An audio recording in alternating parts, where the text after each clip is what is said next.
What if the thing you failed to save came back, wearing a different face, and gave you one last chance? Walter Brennan was 67 years old and hadn't saved anyone in 14 years. Didn't plan to start now. Then February of 1994 brought the worst blizzard the Upper Peninsula had seen in decades, and something knocked on his cabin door. Something that needed saving. Drop a 4 if you're here for this. Let's go. The cabin sat 3 miles from the nearest road, buried in white pine and February snow that came down like God had given up on subtlety. Walt Brennan liked it that way. Liked the quiet. Liked not seeing people. Liked knowing that when he died, and he figured that would be soon, the way his chest hurt some mornings, nobody would find him for weeks, maybe months, maybe not until spring thaw, when the smell got bad enough to bother the bears. He was fine with that. The fire in the wood stove was dying. He should have added wood an hour ago, but he'd been sitting in the chair by the window, watching snow pile up against the glass, drinking Old Crow straight from the bottle, because washing a glass seemed like a waste of effort. The bottle was 3/4 empty, or 1/4 full, if you were the kind of person who still bothered with optimism. Walt wasn't. Outside, the wind howled like something dying. Inside, the cabin was almost quiet. Just the tick of cooling metal from the stove, the creak of old wood settling, and Walt's breathing, which sounded rougher than it should. 67 wasn't old. Not really. But 14 years of drinking and smoking and not giving a shit had a way of aging a man faster than time alone. On the mantel above the stove, half hidden behind a stack of old field and stream magazines he'd never read, was a photograph in a warped frame. Walt didn't look at it much anymore. Didn't need to. He knew every detail. His wife Karen, blonde hair pulled back, laughing at something. His daughter Emma, 8 years old, missing her 2 front teeth, holding up a walleye she'd caught that summer. 1980, Lake Superior. Best day of his life, probably. 3 months later, they were both dead. Walt took another pull from the bottle.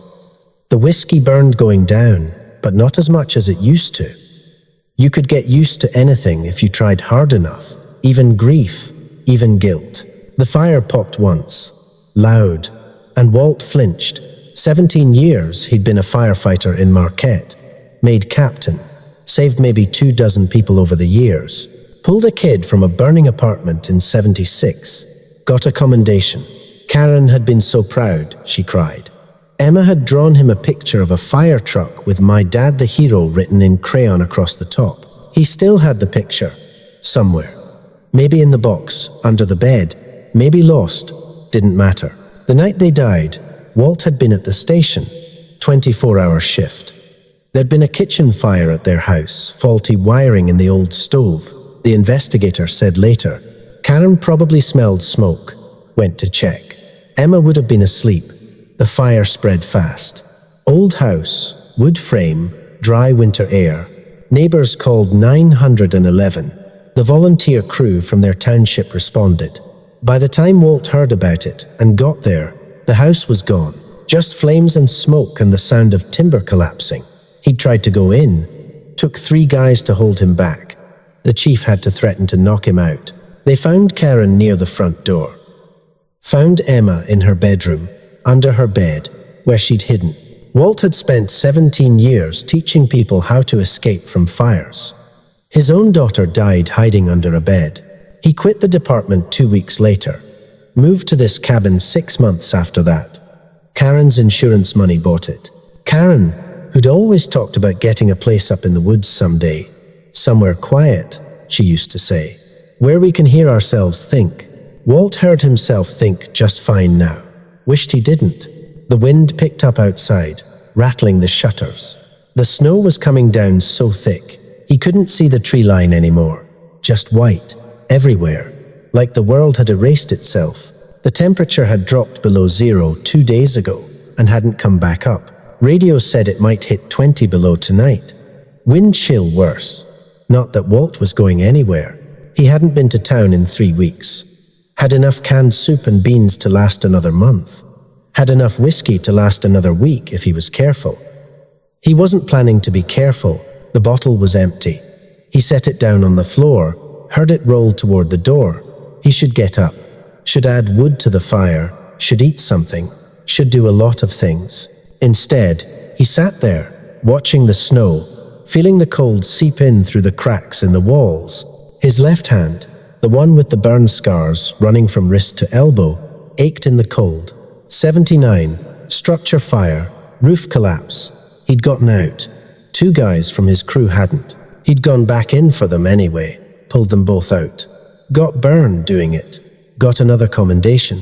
Karen had been proud. Emma drew another picture. Funny how the fires that didn't kill his family made him a hero. The one that did made him nothing. The stove ticked, cooling. The cabin got colder. Walt closed his eyes. Maybe if he sat here long enough, the cold would just take him. Hypothermia wasn't supposed to be that bad. Once you got past the shivering, just sleepy, like falling asleep. He could do that. Something hit the door. Not loud, not a knock, exactly. More like a thump. Heavy, something falling against it. Walt opened his eyes, blinked. The whiskey made everything a little slow, a little distant. For a second, he thought maybe he'd imagined it. Wind knocking a branch against the cabin. Happens sometimes. Then it came again, thump, and then a scraping sound, like something sliding down the wood. Walt stared at the door. Nobody lived within 5 miles. Nobody came up here in winter. The logging road was snowed in. Even snowmobiles couldn't make it this far in a storm like this. The scraping stopped.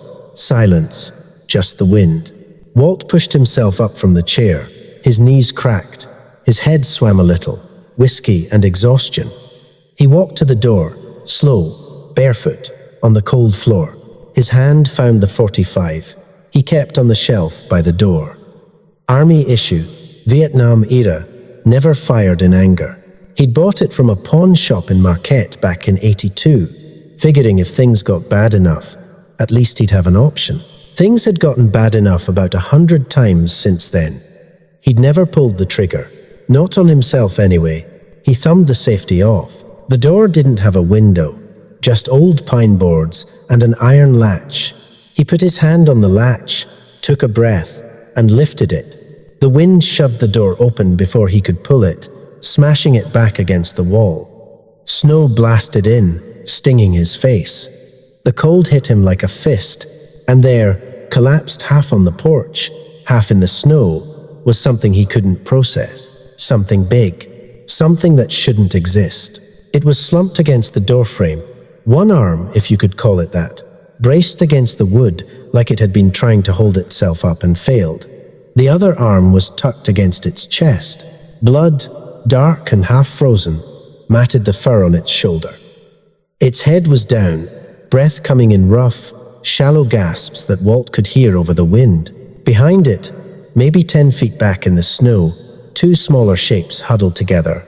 Smaller, but still bigger than a man, taller than Walt by a foot, at least. Covered in the same dark fur.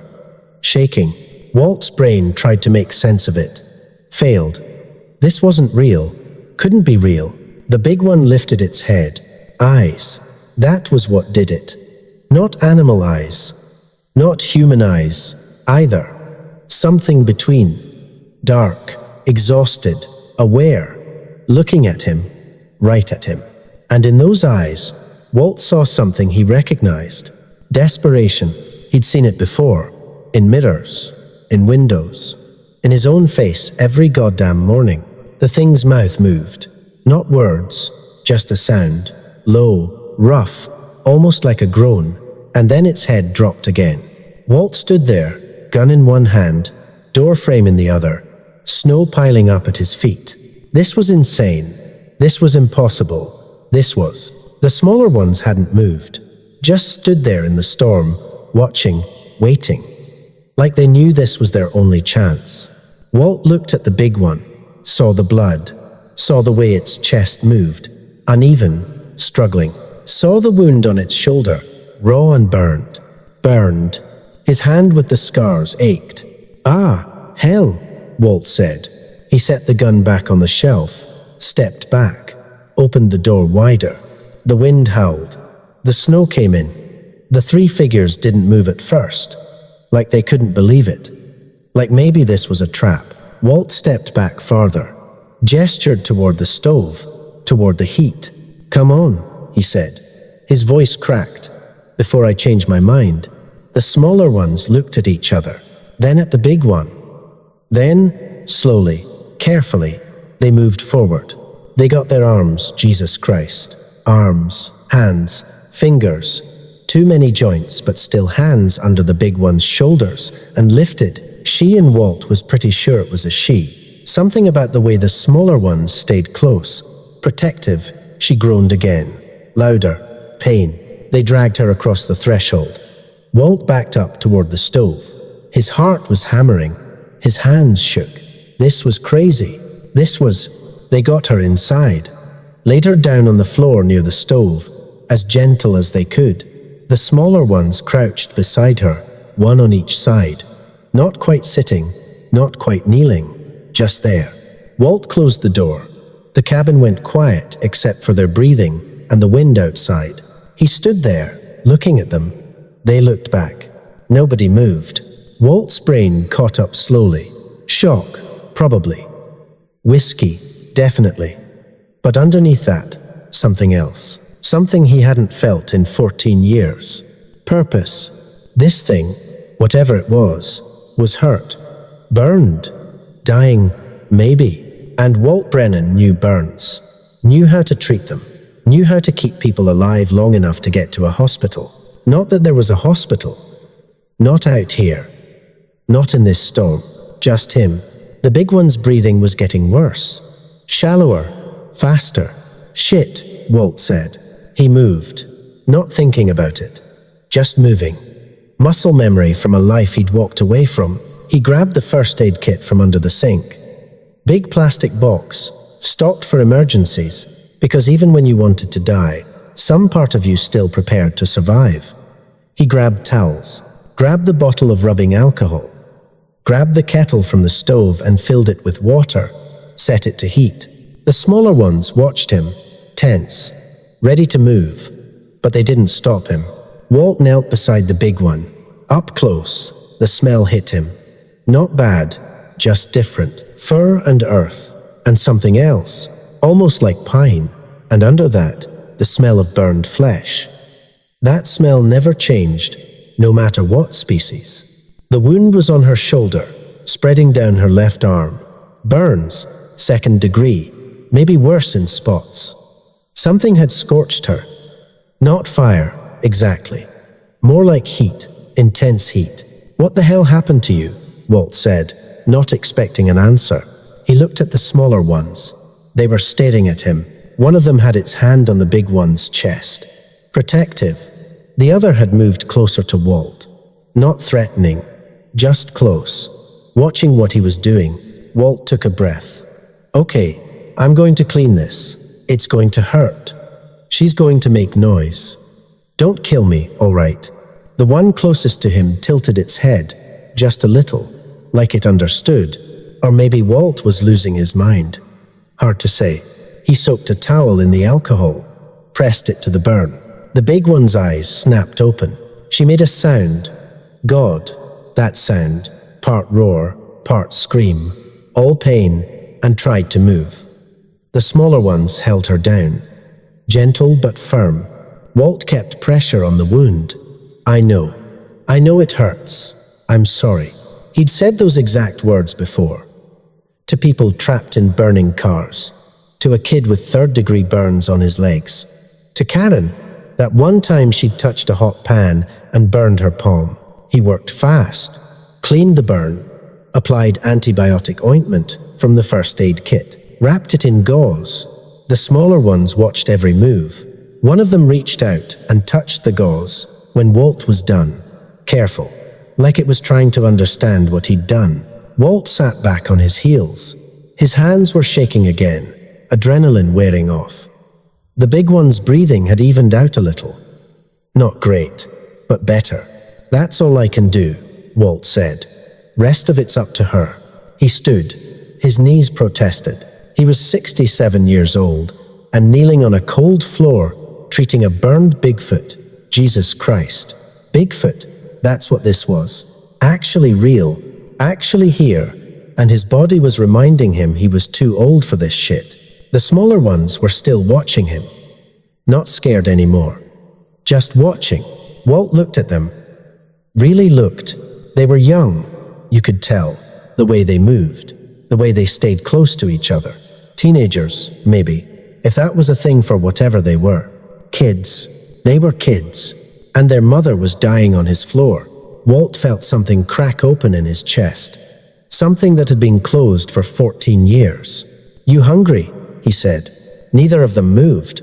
Walt walked to the kitchen, opened a can of soup, beef barley, poured it into a pot, set it on the stove, found some bread that was only a little stale, cheese. He made 3 sandwiches. Didn't know if they ate human food. Didn't know if they ate at all. But it was something. When he turned back, one of the smaller ones had moved, not toward him, toward the stove. It was holding its hands. Christ, hands, with opposable thumbs, and everything near the heat. Not too close, just close enough. The other one was still by the big one, hand on her chest, listening to her breathe. Walt brought the food over, set it on the floor between them, stepped back. "Help yourself," he said. They looked at the food, then at him, then at each other. The one by the stove reached out, slow, picked up a sandwich, sniffed it, then took a bite. It chewed, swallowed, looked at Walt, and made a sound, soft, almost like a hum. The other one picked up a sandwich too. Walt sat down in his chair, watched the meat, watched the big one breathe. Outside, the storm raged. Inside, the cabin was warm. And for the first time in 14 years, Walter Brennan wasn't alone. The fire needed wood. Walt had let it burn too low while he was working on the mother's burns. And now the cabin was losing heat fast. He could see his breath in the air near the window. He pushed himself up from the chair. Every joint complained. The smaller ones, he'd started thinking of them as the boy and the girl, though he had no idea if that was right. Watched him move toward the woodpile by the back wall. The boy stood up, fast, defensive. Walt froze, held up his hands. "Easy, just getting firewood. We're all going to freeze if I don't." The boy didn't move, just stood there between Walt and the mother. "Look," Walt said, keeping his voice low, steady, the way he used to talk to scared people in burning buildings. "I'm not going to hurt her. If I wanted to hurt you, I'd have done it already." The boy tilted his head, listening, those eyes, dark and deep, watching Walt's face. Walt took one slow step toward the woodpile. The boy didn't move. Another step, nothing. He grabbed 3 logs, walked back to the stove, opened the door and fed them in. The fire caught, flared bright. Heat poured out. The girl moved closer to the warmth. She'd been shivering. Walt hadn't noticed before. Now she was still. Walt sat back down. His hands were shaking again, not from fear, just exhaustion. He looked at the clock on the wall, 3 a.m. He'd been awake for 20 hours. The whiskey wasn't helping anymore. The mother's breathing changed, rougher, faster. Walt leaned forward. The boy and girl both looked at her, then at him. "Fever," Walt said. "Infection, probably. Happens with burns." He got up again, found aspirin in the medicine cabinet, crushed 4 tablets in a glass with water, knelt beside the mother. "This might help," he said, not knowing if she could understand, not knowing if it would even work. He held the glass to her lips. Her eyes opened, just a little. She looked at him. Then she drank. When the glass was empty, Walt sat back. The girl reached out and touched his arm, just her fingertips. Light, like she was saying thank you. Walt's throat got tight. He nodded, couldn't speak. He went back to his chair. The 3 of them settled in. The boy lay down next to his mother. The girl curled up near the stove. Walt pulled a blanket over himself and closed his eyes. Sleep came fast, dreamless. The kind of sleep he hadn't had in years. When he woke, grey light was coming through the window. The storm had passed. The fire was still burning, and someone had added wood to it. Walt sat up, looked around. The girl was awake, watching him. The boy was still asleep next to his mother. And the mother, she was breathing easier. The fever had broken. Walt stood, walked to the window. Outside, the world was buried in snow, 3 feet at least, maybe 4. The pines were bent under the weight. The sky was clear, pale blue, the kind of cold that hurt to look at. He was snowed in, completely. Even if he wanted to leave, he couldn't, not for days, maybe weeks. He looked back at his guests. Guests were stuck with each other, he said. The girl made that humming sound again, and Walt thought maybe she understood more than he'd given her credit for. The days blurred together after that. Walt fell into a routine. Mornings, he'd check the mother's bandages, change them if they needed it, make sure the infection wasn't spreading. The burns were healing, slow, but healing. She slept most of the time, waking only to drink the water Walt brought, or eat the soup he made. The kids, and he was calling them that now, in his head, stayed close to her, but they started to relax, started to explore the cabin, started to trust him. The boy was curious. He'd pick things up, examine them, set them down carefully. Walt's old coffee mug, the fireplace poker, the photograph on the mantel. Walt had been in the kitchen the first time the boy picked up the photograph. When he came back, the boy was staring at it, just staring. Then he looked at Walt, back at the photo, back at Walt. "My family," Walt said. His voice came out rough. "My wife, my daughter."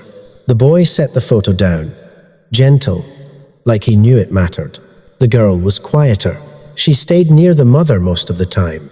But sometimes, when Walt was cooking or adding wood to the fire, she'd watch him. And once, when he accidentally burned his hand on the stove, stupid, careless, she'd stood up, walked over, and looked at the burn.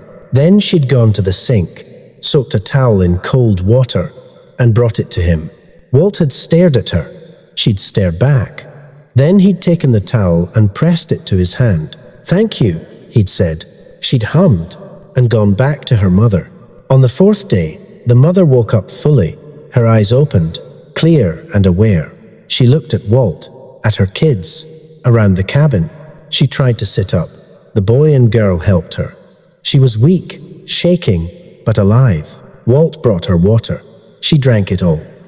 Then she looked at him again, and this time she reached out and touched his hand. Her hand was huge, fingers longer than his, calloused, strong, but gentle. She held his hand for a moment, then let go. Walt nodded, didn't trust himself to speak. That night, he made venison stew. He'd had a haunch hanging in the shed, frozen solid. He brought it in, thawed it, cut it up, added potatoes and carrots he'd canned last fall. Made enough for 4. They ate together, the mother sitting up now, eating slowly. The kids on either side of her, Walt in his chair. Nobody spoke. But it was the most human Walt had felt in years. On the 6th day, Walt woke to find all 3 of them gone. His heart stopped. He jumped out of bed, looked around the cabin. Empty. The door was still closed. The fire was out. Then he saw the back window was open. Just a crack. Enough. "Shit," Walt said. He pulled on his boots, his coat, went outside. The sun was just coming up, turning the snow pink and gold. The cold hit him like a wall. 0 degrees, maybe colder. He saw tracks, big ones, leading into the woods. Walt followed them. His breath came hard. His chest hurt. He wasn't in shape for this. Wasn't in shape for anything. The tracks led to a clearing maybe 100 yards from the cabin. And there they were, all 3 of them. The mother was standing, the kids beside her. They were looking at something on the ground. Walt got closer, saw what they were looking at. A trap, steel jaws, half buried in snow, set by some hunter or trapper, probably. The mother was holding something, a stick. She was using it to trigger the trap without getting caught. The jaws snapped shut. She moved to the next one, did it again. There were 5 traps in the clearing. She disarmed all of them. Then she turned and saw Walt. They looked at each other across the snow, and Walt understood. She was protecting them, her kids, making sure they didn't get caught. He thought about Emma, about how he'd taught her to look both ways before crossing the street, to check the smoke detector batteries, to never talk to strangers. He'd taught her everything except how to survive a fire when he wasn't there. The mother walked back toward him, slow, still weak. The kids followed. When she got close, she stopped, looked down at him, then she reached out and touched his shoulder. The same gesture he'd used on dozens of people over the years. Comfort, connection. Walt's eyes burned. Not from the cold. Yeah, he said. I know. They walked back to the cabin together. That night, Walt couldn't sleep. He sat in his chair, watching the three of them rest by the fire. The mother's breathing was steady now. The kids were curled up on either side of her. A family. Walt thought about Karen and Emma, about the last time he'd seen them alive. Karen kissing him goodbye before his shift. Emma asking if he'd be home for breakfast. He'd said yes. He'd lied. He thought about the 14 years since. The drinking, the isolation, the slow slide toward nothing. He thought about the gun on the shelf, about how many times he'd held it, how many times he'd come close. He looked at the three figures sleeping by his fire. I couldn't save them, he said, out loud, to nobody, to them, to himself. But maybe I could save you. The mother's eyes opened. She looked at him across the firelight, and Walt thought maybe she understood. On the 8th day, the snow started to melt. The temperature rose above freezing for the first time in 2 weeks. Water dripped from the cabin's eaves. The icicles fell. Spring was coming early to the UP this year. The mother was strong enough to walk now. She stood by the window, looking out at the woods. The kids stood with her. Walt knew what it meant. You're leaving, he said. The mother turned, looked at him. Walt nodded. Yeah, I get it. You can't stay here. The boy came over to Walt, stood in front of him. Then, slowly, deliberately, he put his hand on Walt's chest, right over his heart. Walt's breath caught. The boy held his hand there for a moment, then stepped back. The girl did the same thing, hand on his chest, then back to her mother. The mother walked over last. She knelt down, and Jesus, even kneeling, she was taller than Walt standing, and looked him in the eyes. Then she put both hands on his chest, held them there. Walt felt something break loose inside him, something that had been frozen for 14 years. Go on, he said. His voice cracked. Get out of here before I change my mind. The mother stood, walked to the back window, opened it wider. The cold air rushed in. She climbed out. The kids followed. Walt stood at the window, watched them disappear into the trees. 3 dark shapes against white snow, moving fast, moving home. When they were gone, Walt closed the window, walked to the shelf, picked up the .45, looked at it for a long time. Then he put it back, went to the kitchen, made coffee. Real coffee, not whiskey. For the first time in 6 months, sat down in his chair, looked at the photograph on the mantel. I did something good, he told Karen. Told Emma. For once, I did something right. Outside, the snow kept melting. The world kept turning. Inside, Walter Brennan was still alive. And for the first time in 14 years, he was glad. Spring came to the Upper Peninsula like it always did, reluctant, suspicious, taking its time. The snow melted in patches, leaving brown grass and mud underneath. The pines shed their winter weight. The lake ice cracked and groaned, breaking up into slabs that washed ashore, like pieces of a puzzle nobody could solve. Walt started going outside again, not far, just to the woodshed, to the clearing behind the cabin, but outside. In the daylight, he fixed things, the loose shutter on the east wall, the rotten boards on the porch, the leak in the roof he'd been ignoring for 3 years. His hands remembered how to work, how to hold tools, how to build instead of just surviving. He ate real food, cooked meals instead of just opening cans, slept at night instead of passing out drunk. Woke up with the sun instead of wishing he hadn't woken up at all. The whiskey bottles stayed in the cupboard.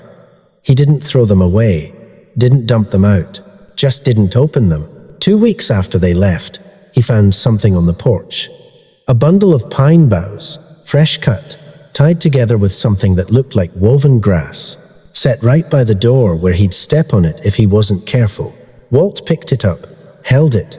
The pine smell was strong, clean, like Christmas, like life.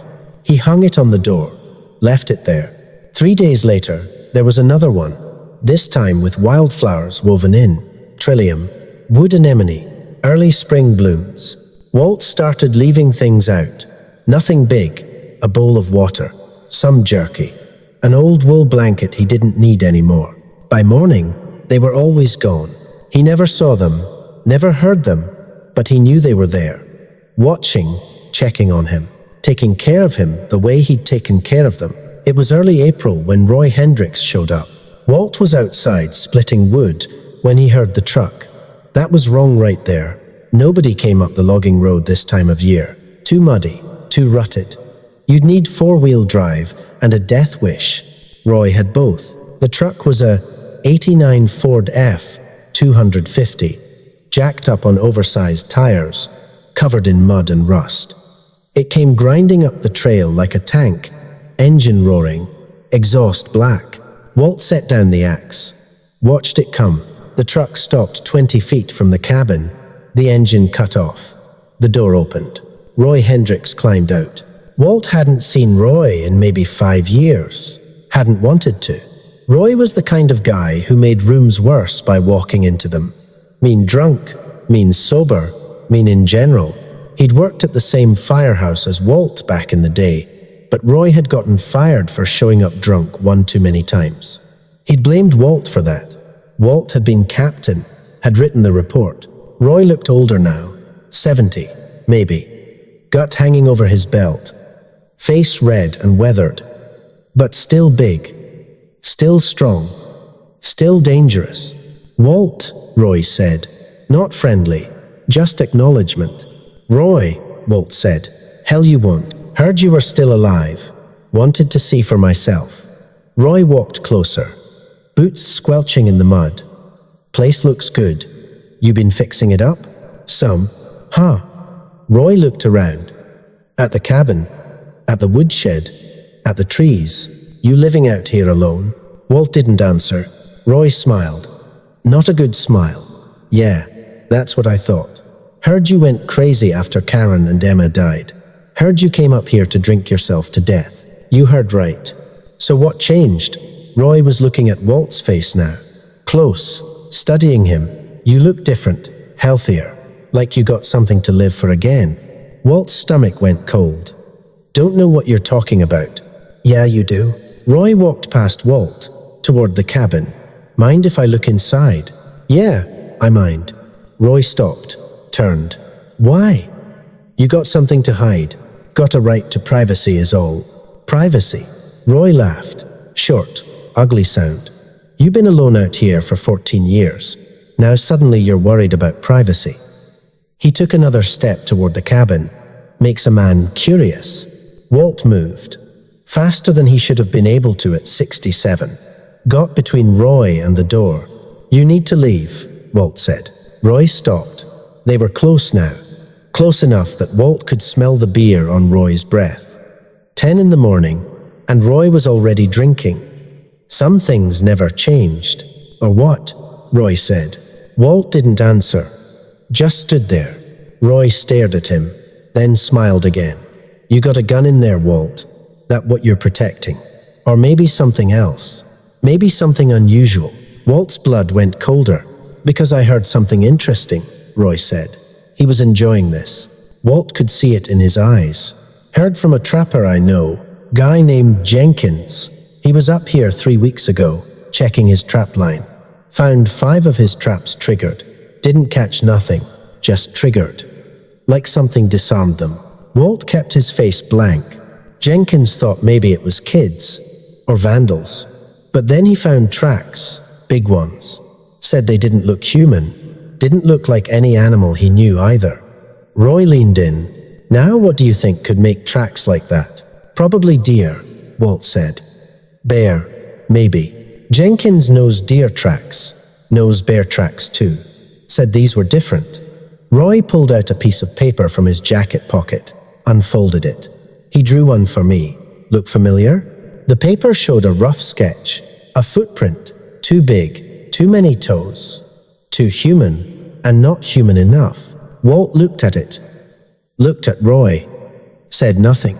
There's stories, you know, Roy said. Old stories. Indians used to tell them. Loggers too. About things that live in these woods. Big things, things that don't exist according to science, according to normal people. He folded the paper, put it away. But you and me, Walt, we're not normal people, are we? We've seen shit. Done shit. We know the world's got more in it than what they teach in schools. Don't know what you're talking about. Sure you don't. Roy stepped back, looked at the cabin again, at the fresh repairs, at the pine boughs on the door. Jenkins said he found something else too. Blood. On the snow near one of the traps. Tested it. Wasn't from any animal in the books. Walt's hands clenched into fists. Now I'm thinking, Roy said. Whatever left those tracks, whatever bled on that snow, maybe it's still around. Maybe it's worth money. You know how much people would pay to see something like that? Prove it exists? I'm talking millions, Walt. Millions. Get off my property. I'm just saying, Roy continued like Walt hadn't spoken. If you happen to see something unusual, if you happen to know where something like that might be, you and me, we could make a deal. Split the profits. You could use the money. This place is falling apart. It's not falling apart anymore. Roy stopped, looked at Walt again. No, it's not. Because somebody fixed it up. And I'm guessing that somebody is you. Which means you're not trying to die anymore. Which means something changed. He smiled. Something big changed. Walt said nothing. His mind was racing. Roy was putting it together. Too much of it. And Roy drunk was bad. Roy sober and greedy was worse. Tell you what, Roy said. He walked back to his truck. I'm going to leave now. Give you some time to think about my offer. But I'll be back in a few days. And when I come back, I'm bringing some friends. Guys who know how to track, how to hunt, how to find things that don't want to be found. He opened the truck door, climbed in. You can help us. Make this easy. Make some money, or you can get in the way, and we'll do it anyway. He started the engine, backed up, turned around. See you soon, Walt. He called through the open window. Then he drove away. Walt stood there until the sound of the engine faded, until there was nothing but silence and birds and his own heartbeat pounding in his ears. Shit, he said. Walt spent the rest of the day pacing, thinking, worrying. Roy would come back. That wasn't a threat. That was a promise. And he'd bring people, hunters, trackers, men with guns and greed and no conscience. And they'd find the family, his family. Because that's what they were now, in a way Walt couldn't explain and didn't need to. He had to warn them. But how? They didn't come to the cabin during the day, only at night. Only when they thought it was safe. Walt couldn't wait until night, couldn't risk it. He grabbed his old hiking boots, his coat, filled a canteen with water. He hadn't been deep into the woods in years, didn't know if his body could handle it, didn't care. He started walking. The trail behind his cabin led into thick pine forest. The ground was soft with old needles and new moss. Walt followed the tracks he'd seen before, the ones the family left when they came to visit. They led north, deeper into the woods, away from roads, away from people. Walt walked for an hour. His chest hurt, his legs burned. His breath came hard, but he kept going. The tracks got fresher, more recent. He was getting close. He came to a stream, cold water, snowmelt, running fast over rocks. The tracks crossed it. Walt took off his boots, rolled up his pants, waded through. The water was so cold it felt like knives. On the other side, he put his boots back on, kept walking. The forest changed. The pines gave way to hardwoods, maple, birch, aspen with white bark and new leaves. The canopy was thicker here, the light softer. Walt stopped, listened. At first, nothing. Just wind, just birds. Then something else. A sound, low, rhythmic, humming. Walt followed it. He found them in a clearing, a small one, maybe 50 feet across. There was a shelter here, not a cabin, not a house, just a lean-to made of branches and bark and moss. Simple, hidden. The mother was sitting on a fallen log. The girl was next to her. The boy was gathering wood from the forest floor. They all looked up when Walt stepped into the clearing. For a second, nobody moved. Then the boy dropped the wood and ran to Walt, stopped right in front of him, reached out and touched Walt's arm, like he was checking to make sure Walt was real. The girl came over too, slower. But she came. The mother stayed where she was, watching. Walt walked to her. His legs were shaking, not from the hike, from everything. "You have to leave," he said. "Now, tonight. Get as far from here as you can." The mother tilted her head. "Listening. There's men coming," Walt said. "Bad men. They know about you. They want to find you, to catch you, to..." He couldn't finish, couldn't say what they'd do, didn't need to. The mother stood. She was fully healed now. The burns were just scars. She was strong again. She put her hand on Walt's shoulder. Walt looked up at her. "I can't protect you from this.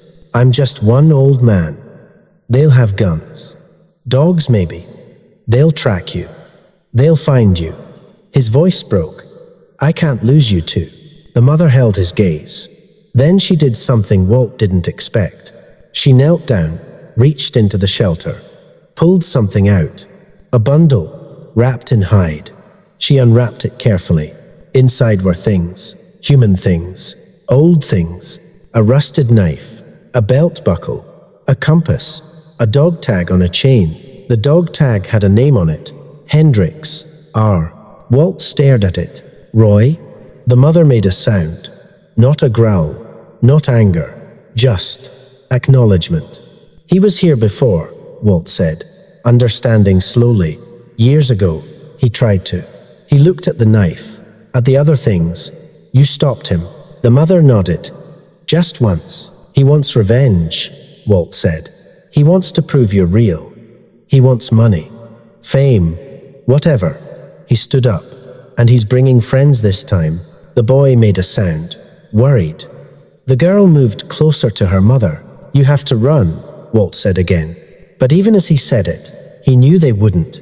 This was their home, their territory. They'd been here longer than Roy, longer than Walt, longer than anyone. They weren't leaving, which meant Walt had to stop Roy another way. Walt made it back to his cabin by dusk. His legs were rubber. His chest felt like someone had parked a truck on it. He collapsed into his chair, closed his eyes, tried to think. He couldn't fight Roy, not physically. Roy was younger, bigger, meaner, and he'd have help. He couldn't call the police. What was he going to say? "Hey, there's a family of Bigfoot living in the woods, and some guys are planning to hunt them." They'd lock him up, or laugh him off the phone, or both. He couldn't warn Roy off. He'd tried that already. Roy didn't care. Roy wanted this, which left one option. Walt opened his eyes, looked at the shelf where the .45 Saturday. He'd carried that gun for years, never pointed it at another human being, never wanted to. But Roy wasn't coming to talk. Roy was coming to hunt, to capture, to hurt. Walt stood up, walked to the shelf, picked up the gun. It was heavier than he remembered. He checked the magazine. Full. He'd kept it that way, even in the worst times. Some habits die hard. He set it on the table, sat back down, stared at it. Could he do it? Could he actually point this thing at Roy and pull the trigger?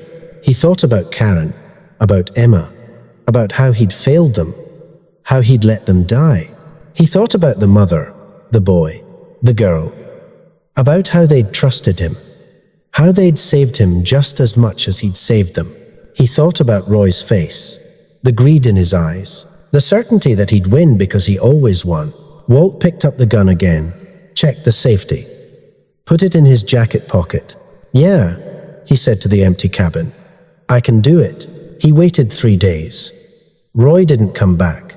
On the 4th day, Walt heard trucks, multiple engines, coming up the trail. He walked outside. The morning was cold and clear, perfect weather for hunting. 3 trucks this time. Roy's F250 inches front. 2 others behind it. Newer models, expensive. They stopped in front of the cabin. The engines cut off. Roy got out first. He was smiling. "Morning, Walt." The other trucks opened. 6 men climbed out. All of them between 40 and 60. All of them carrying rifles. Walt recognized one of them, Pete Marston. Used to run a sporting goods store in Marquette, sold hunting gear. Guns. Went bankrupt in '91. The others were strangers, but Walt knew the type. Weekend hunters. The kind who paid 10 grand for guided trips to shoot elk, with scopes so powerful they could see next week. Men who killed for trophies, for bragging rights, for the feeling of power over something that couldn't fight back. "I gave you time to think," Roy said. "You ready to talk now?" "Nothing to talk about," Walt said. "Shame." Roy gestured to the other men. "These gentlemen are very interested in what's living in these woods. They've offered to pay me a finder's fee, $20,000. And that's just to show them where to look." He walked closer. "Last chance, Walt, help us out. Tell us where they are. Make this easy." Walt's hand went to his pocket, felt the weight of the .45. "Can't do that, Roy." Roy's smile faded. "Then you're in the way." "Guess I am." Roy stared at him, then nodded. Turned to the other men. "Spread out. Start at the north tree line. Look for tracks.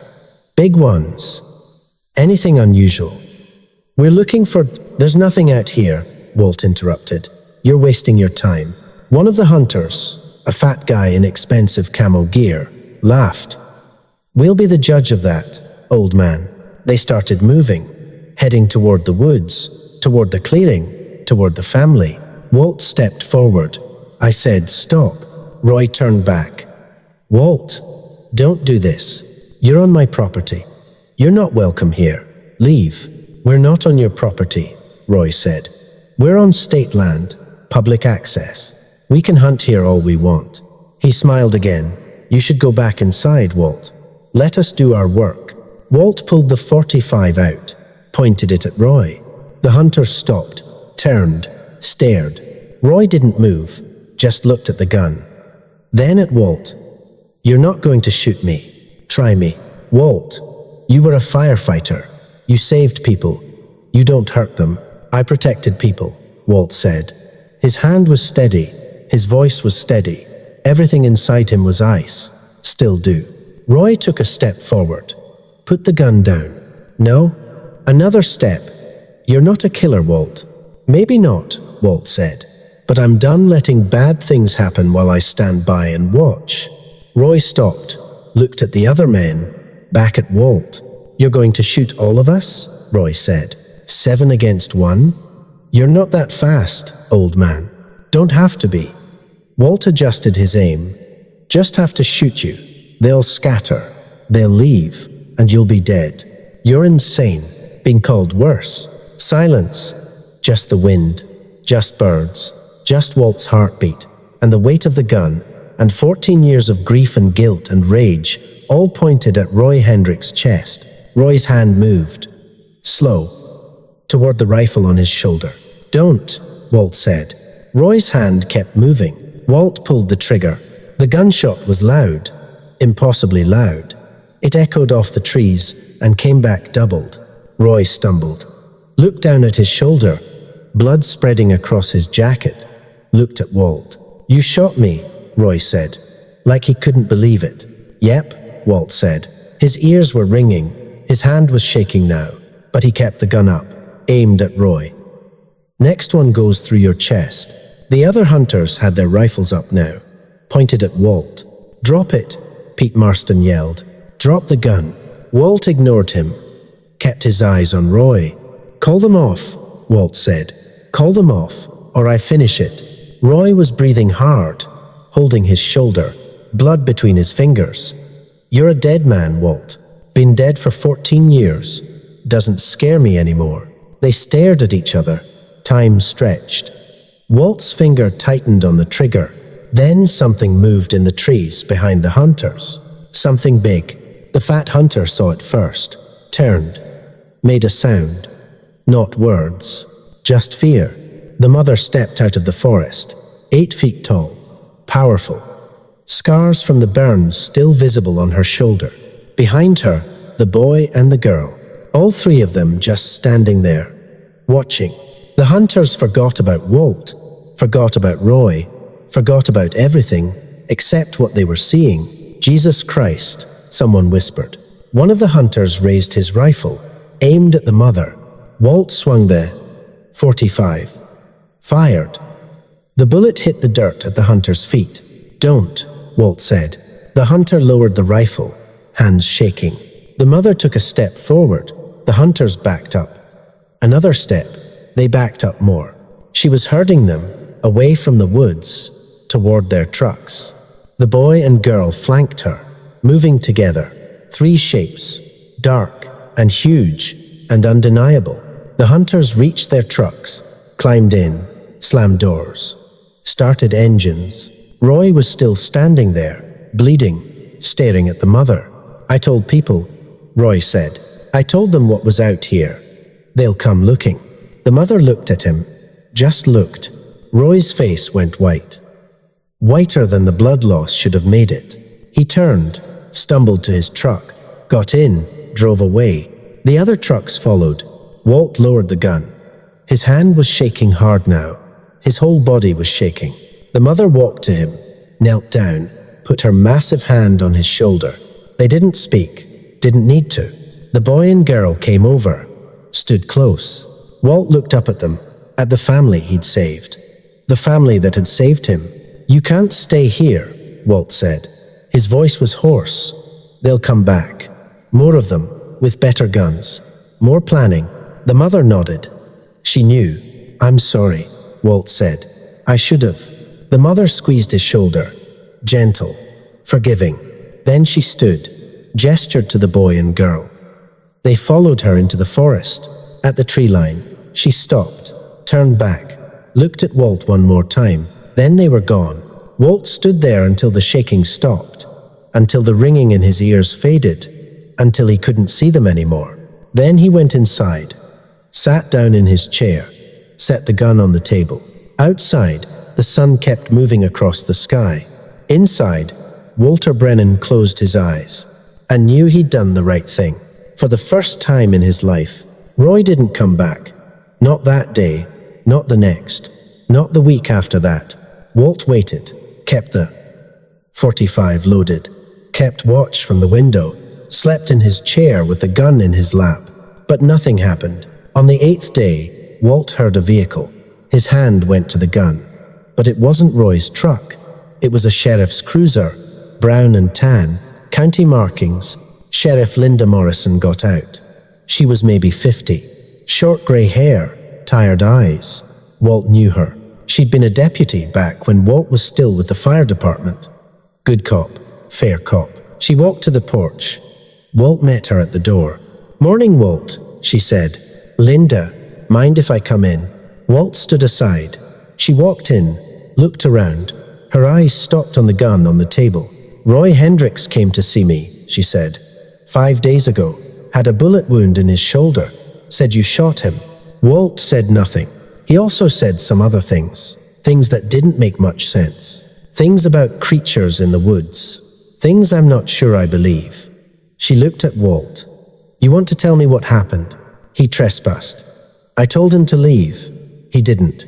So you shot him? Warning shot. Hit him in the shoulder. Could have been worse." Linda nodded. He filed a complaint, then withdrew it. Said he didn't want to press charges. Said he was mistaken about being on your property. She paused. Said a lot of things, actually. Most of them crazy.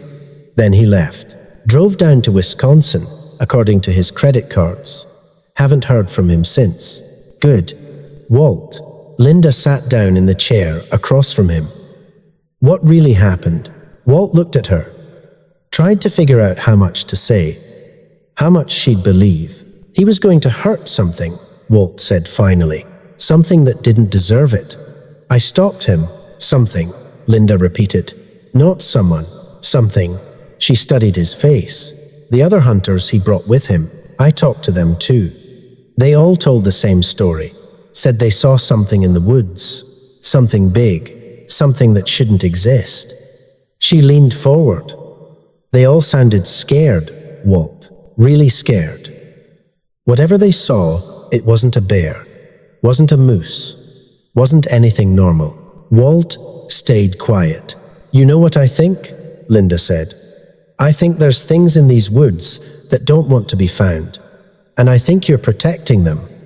And I think Roy was trying to exploit them. She stood up. I also think Roy got what he deserved. And I think whatever's out there probably doesn't need to be bothered by people like him. She walked to the door, stopped, looked back. I'm not going to file a report on this, Walt. As far as I'm concerned, nothing happened. Roy came up here drunk, trespassing, and you defended yourself. He realized he was in the wrong and left. She opened the door. But if anything else happens, if anyone else comes looking, if there's more trouble, you call me. Understand? Understood. She nodded. Take care of yourself, Walt. And take care of whatever else needs taking care of. Then she left. Walt watched her drive away. When the sound of the engine faded, he sat back down in his chair, and for the first time in days, he let himself breathe. Spring turned to summer. The days got longer, warmer. The woods filled with green. The lake lost its ice completely. Tourists came north, filling the little towns with RVs and boats and noise. Walt stayed away from town, stayed away from people. The story about Roy had spread. The hunters had talked, even though they'd tried not to. Rumors circulated about things in the woods, about Walt protecting them, about what might be real and what was just bullshit. Some people believed it. Most didn't. Either way, Walt didn't care. The family visited less often now. Walt understood why. Too dangerous. Too many people around. Too much attention. But they still came. Once a week, maybe. Usually at night. They'd leave things on the porch. Gifts. Offerings. Fresh fish from the stream. Wild berries. Once, a deer hide. Tanned and soft. Walt left things for them too. Supplies from town. Soap. Salt. A tarp he thought might be useful. Basic things. Things they could use. They never met face to face anymore. Just these exchanges. These quiet acknowledgements. Walt was okay with that. He'd done what he needed to do. Kept them safe. Kept Roy away. That was enough. July came. Hot. Humid. The worst summer Walt could remember in years. His chest hurt more often now. The stairs to the sleeping loft got harder to climb. He slept in his chair most nights. Easier that way. He went to see Doc Anderson in town. First time in 5 years. Doc was 72 himself. Retired, but still saw a few old patients. Walt was one of them. Doc listened to Walt's heart. Listened to his lungs. Took his blood pressure. Then sat back and looked at him. How long? Walt asked. Hard to say. You're not doing yourself any favors with the smoking. Walt had started again. Just a few a day. Old habit coming back. Quit lecturing. Your heart's weak, Walt. Has been for years. You know that. Doc paused. Could be 6 months. Could be a year. Could be tomorrow. That's the truth. Walt nodded. Figured as much. You got anyone? Family? Friends? Someone who should know? Walt thought about Karen and Emma. About the mother and her kids. About the family he'd had and the family he'd found. Yeah, he said. I got people. Doc wrote him some prescriptions. Pills for the heart. Pills for the blood pressure. Pills Walt probably wouldn't take, but he thanked Doc anyway. Drove home. Put the pill bottles in the cupboard. He stood at the window, looked out at the woods. Not yet, he said to nobody. To everybody. Not quite yet. August brought rain. Heavy, constant, turning the trails to mud and the cabin into a damp box. Walt spent most of his time by the stove, keeping warm, keeping dry. One morning he woke up and couldn't get out of the chair. His chest was tight, his left arm numb. He sat there, breathing shallow, waiting for it to pass. It didn't pass. Not completely, but it eased enough that he could move again, could make coffee, could function. He knew what it meant. Doc's could be tomorrow was getting closer. Walt spent that day writing. Not much, just a letter. He addressed it to Linda Morrison, sheriff, left it on the table where someone would find it. In the letter, he explained about the family, about what they were, where they lived, generally. He asked her to protect them if she could, to keep people away, to let them be. He didn't expect it to do much good, but it felt right to try. That night, he heard something on the porch, not the usual quiet approach, something heavier, more deliberate. Walt got up, opened the door. All three of them were there. The mother, the boy, the girl, standing in the rain. The mother stepped forward, looked at Walt, and Walt saw something in her eyes.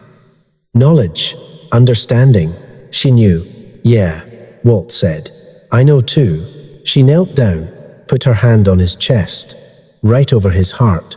She could feel it, probably, the weakness, the failing. Walt put his hand over hers. You take care of them, he said. Your kids. Keep them safe. Keep them hidden. Don't let people like Roy find them. She held his gaze, nodded. The boy and girl came forward. Both of them touched Walt. The boy put his hand on Walt's shoulder. The girl touched his face. Gentle, saying goodbye. Walt's throat got tight. You're good kids, both of you. They stood there in the rain. All of them, just standing. Then the mother stood. She reached into the shelter of her arm and pulled something out. A small bundle. She handed it to Walt. He unwrapped it. Inside was something carved from wood. A small figure, rough but recognizable. A man, with a child in his arms. Walt stared at it. His vision blurred. He looked up at the mother. She was watching him, waiting. Thank you, Walt said. His voice broke. For everything. She touched his face once, then turned. The three of them walked off the porch, into the rain, into the forest. Walt watched them go, watched until they disappeared into the darkness. Then he went inside, closed the door, set the carving on the mantel next to the photograph of Karen and Emma, and sat down in his chair to wait. Walter Brennan died on September 3rd, 1994. Heart attack. Quick and quiet. He was sitting in his chair when it happened. The morning light was coming through the window. The fire in the stove had burned down to coals. Linda Morrison found him 2 days later. She'd gotten a call from Doc Anderson. Doc said he'd seen Walt in July, said Walt didn't have long, said maybe someone should check on him. Linda had been meaning to. Life got busy. She'd waited too long. She drove up the logging road, found the cabin, door unlocked, Walt in the chair, dead but peaceful, no pain on his face, just calm. She called the coroner, called the county, did the paperwork. Then she looked around the cabin while she waited for them to arrive. The letter was on the table, addressed to her. She opened it, read it slowly, read it twice. Then she looked out the window at the woods. I'll try, she said to Walt's body, to the empty cabin, to whatever was out there listening. I'll do what I can. The coroner came, took the body, declared it natural causes, filed the report. Walt had no family, no will. The cabin would revert to the state eventually. Linda made a note to see if she could get it preserved, kept off limits, protected. Before she left, she walked around outside, found tracks, big ones, leading to the porch, leading away, fresh, from the rain the night before. She didn't follow them, didn't need to. On the porch, she found something else, a bundle of pine boughs and wildflowers, fresh cut, tied with woven grass, left by the door. Linda picked it up, held it, then set it back down. "Yeah," she said, "I'll try." She got in her cruiser, drove away. Behind her, the cabin sat quiet in the morning Sunday.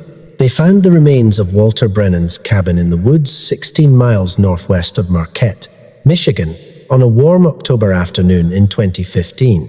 The structure had finally collapsed decades of weather and neglect, taking what was always going to be temporary and making it permanent. A young ranger named Mike Torres was doing a routine patrol when he saw it, or what was left of it. The roof had caved in years ago. The walls had followed, just timber and moss and memory now. Mike radioed it in, made a note in his log, figured he'd come back later with a crew, clear it out, mark it as a hazard. But something made him look around first. He found the grave behind the shed. Simple wooden cross, weathered, barely legible. But he could make out the name if he looked close enough. Walter Brennan, 1927 to 1994. No family, no inscription, just the name and dates.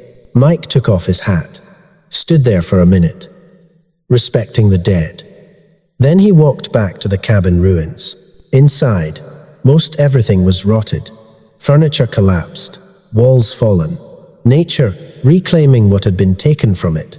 But on what remained of the mantle, protected somehow from the worst of the weather, were two things. A photograph, warped and faded, a woman and a child, happy, alive, and a small wooden carving, a figure, a man holding a child.